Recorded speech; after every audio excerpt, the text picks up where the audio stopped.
Mr. Molenaar. Thank you, Mr. Chairman, and I thank all of you today. Dr. Ratner, I'd like to start with you. As someone serving in the highest levels of the Defense Department, you are well aware of the military-civil fusion the CCP uses to blur the lines between business and the military, rendering effectively no difference between the military and business in China. Do you think it makes sense for states to allow companies that pledge allegiance to the CCP to build facilities in the United States? Congressman, I think what is important here is that our economic exchange, our technological exchange from the perspective of the Department of Defense does not support or advance the capabilities of the PLA. Okay. The Michigan National Guard has hosted military representatives from Taiwan for training at Camp Grayling in my home state. Would you agree that any location where we are training Taiwan's military should be considered a sensitive site? Congressman, I prefer to discuss topics of military engagement with Taiwan in a classified setting. I understand if we were talking, strategy or something, but I mean, this is in the public domain that we are training Taiwanese at Camp Grayling, and I'm just asking if you would consider that a sensitive site. By sensitive site, as a technical matter, I'm not familiar with that term. Well, something that you would want to prevent the CCP from learning more about.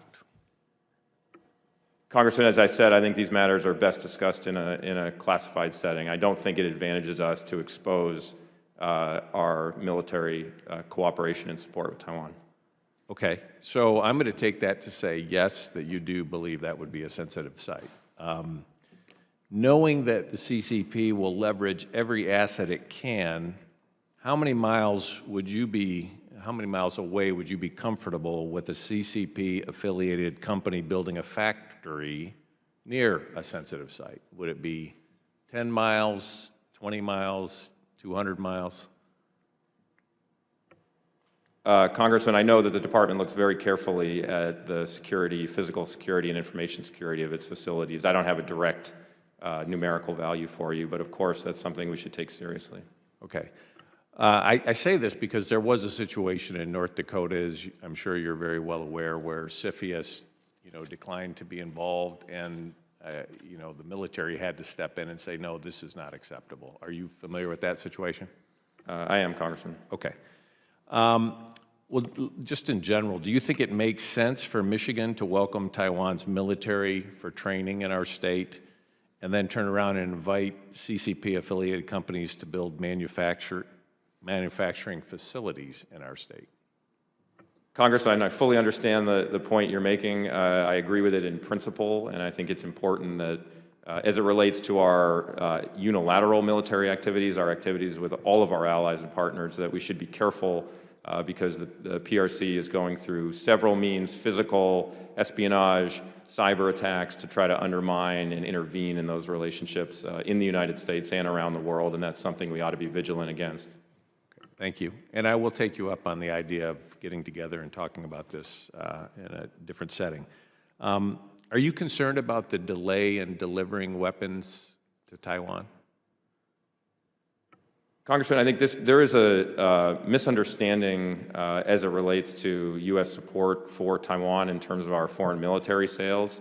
What we are facing is not a backlog, as is sometimes described, but rather concerns and slowdowns within all of our industrial base that is affecting our military production and our defense industrial base systematically, not individually as it relates to Taiwan. And we're doing everything we can to fulfill our commitments under the Taiwan Relations Act as quickly as we can through foreign military sales, but also through other authorities, including Presidential Drawdown Authority and potentially foreign military financing. And I would just encourage members of this committee and the U.S. Congress, as Secretary Austin has said, to put appropriations against the authorities that Congress itself has granted the department, and that would go a long way in expediting capability for Taiwan far faster, far sooner, and with more significant value than would adjustments to the pace of our foreign military sales. Okay, thank you. And just with a few seconds left, Secretary Candler, Would you consider the United States to be the leader in battery technology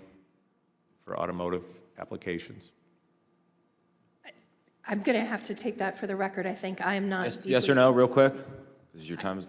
I'm sorry. I think Okay. so. Yes. Time has expired.